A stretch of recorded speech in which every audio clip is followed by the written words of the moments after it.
I can't believe it. Guys, I can't believe this. I just did my homework and I was not expecting to see what I saw. Now you got to do this before you set your pricing for your studio, or you will be completely in the dark. This is what you need to do to set your pricing and your rates and your class structure to make sure that you succeed.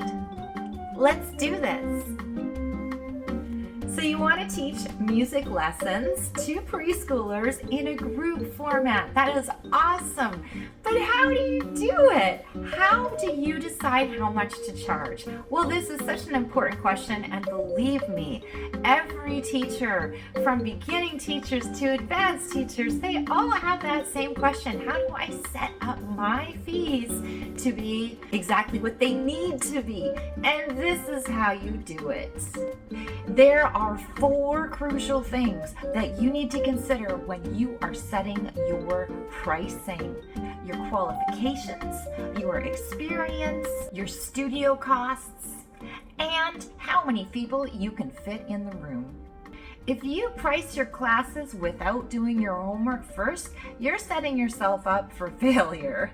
You might struggle filling all your classes and finding your audience. So it's really important that you do all of these steps. Step number 1, check out your competition. What other programs in your area do families for the age groups that you want to attract participate in? Do they sign up for gymnastics, for soccer, for swimming, for karate, parkour? How much do these classes cost? And what's the instructor like who's leading the class? Are they a professional, or is this more like an after-school club type of class? All these pieces of information are really important when you think about your experience and what you have to offer in your classes. When you know what type of competition you are against, you can easily decide what your classes are potentially worth. Step 2, consider your experience. What is your experience level in the class that you are teaching? If you're a new teacher, well then you're going to have to set your pricing accordingly. If you are a seasoned teacher with lots of experience in teaching littles or even older children, but now you're kind of specializing into a younger group, you can charge more. If you have credentials like a music degree, if you belong to a professional association, you can also mention those points in all of your marketing material, because that is going to provide more value for your prospective clients. If you know your stuff and parents understand that you know your stuff, you can qualify as a top tier activity, meaning you can charge way more for your classes. Step 3, consider your expenses. Now, if you are renting a space for your classroom, you are going to have to calculate that into your cost calendar. How many parents and families can you fit in your classroom? That's really going to directly relate to your profit. So you got to consider how many people can register and how much is your total amount of profit and how much are your expenses, to make sure that it's worth your time and investment. That leads you into step 4. How much money do you want or need to make per class? If you calculate a percentage of rent cost equaling no more than 30% of your gross profit, then you will probably be in a really good position to make a suitable amount per hour. And the more experienced that you are, the higher you're going to want that rate per hour to be. So let's get to the calculations. I've done the calculations in my area, but now it's time for you to do yours. So as you look at our document here, gymnastics in my area is $56 a month. The kinder gym is for ages 3 to 5 is $66 a month.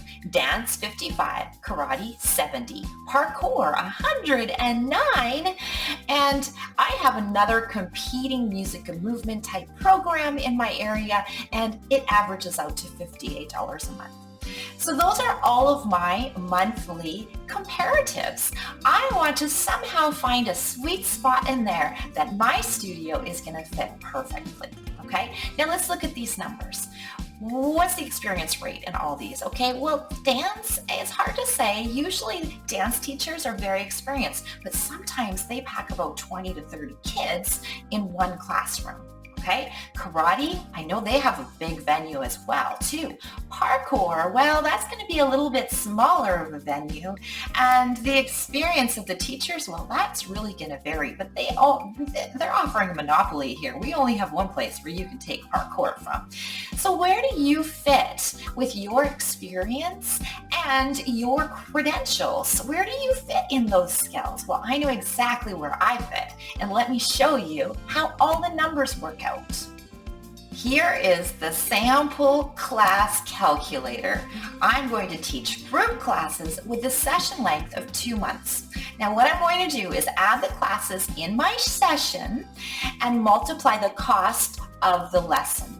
So I'm going to have 7 classes in September and October, and I'm going to charge $15 per class, which makes my session fee $100. Now the session fee, remember, was 2 months. So if you divide that in half, you get $50. $50 per month is what I'm going to charge all my families to participate with one single child. I do have other rates for additional children, and these are other things that you're going to want to consider later. We're just looking at the registration cost per child. All right, friends, here is the next step of calculating your fees. How many students can you fit in your room?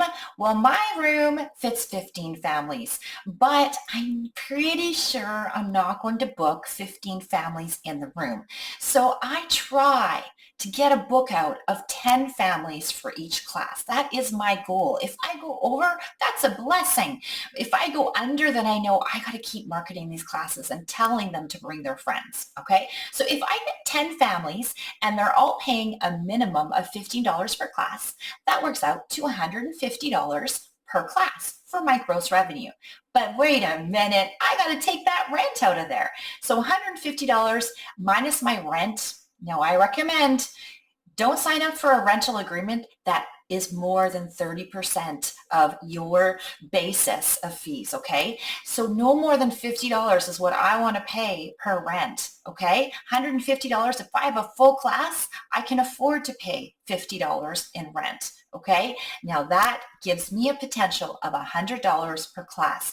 But remember, just because you're making $100 for that class doesn't mean you're making $100 an hour, right? There is so much time that we need to spend in preparing for our classes. You know, you're not just talking about your lesson planning every week. We're talking about marketing your classes, doing all of this homework kind of stuff. It takes months to figure out what you're going to do, how everything's going to be laid out, and you need to be paid for your time. Now, another thing for you to consider, if your classes are going to have materials that your students need to have their own for. So if you're going to include a Tiny Tinkles book, well, you're going to have to include that into your pricing, right? You are going to have to add that into the cost that the parents pay. Otherwise, you're going to be paying it out of pocket, and we do not want that to happen. So when you go with a 2-month session, it makes sense because you make a book last approximately 2 months. And then that way, they purchase the books, you can order them and include them, but just add it onto your pricing. Let me show you how. So let's add those books and supplies into your pricing. I average around $25 per student in materials per session. So that works out to about $12.50 per month. Now, did you know that you can order a bulk order in most countries worldwide of 10 Tiny Tinkles books for $125? Yes, it's true. I'm making this way easier for you because if you have 2 books, let's say in your 2-month session, you purchase the Tiny Tinkles Town book and the Little Composer's book for your students. Well, right there at $12.50 each, that's $25 for your 2-month session. That's included. So families now are paying $125 for 2 months worth of classes. And guess what? That works out to $62.50. when you include the books. Now, some teachers might want to just have this book for themselves. They might not want to purchase this book for every student because they want to keep their pricing down. So you can just purchase this one. And then you'll have all kinds of room in your printable budget where you can purchase all kinds of printables off of our Teachers Pay Teachers.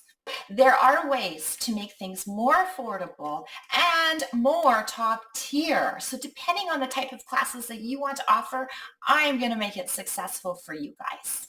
So there you have it.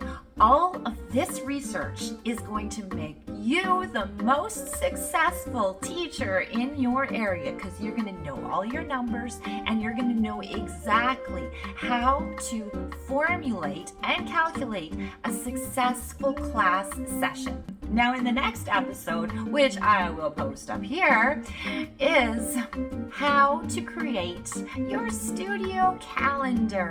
This is way easier than you thought, and I'm going to walk through everything with you. So we'll see you there.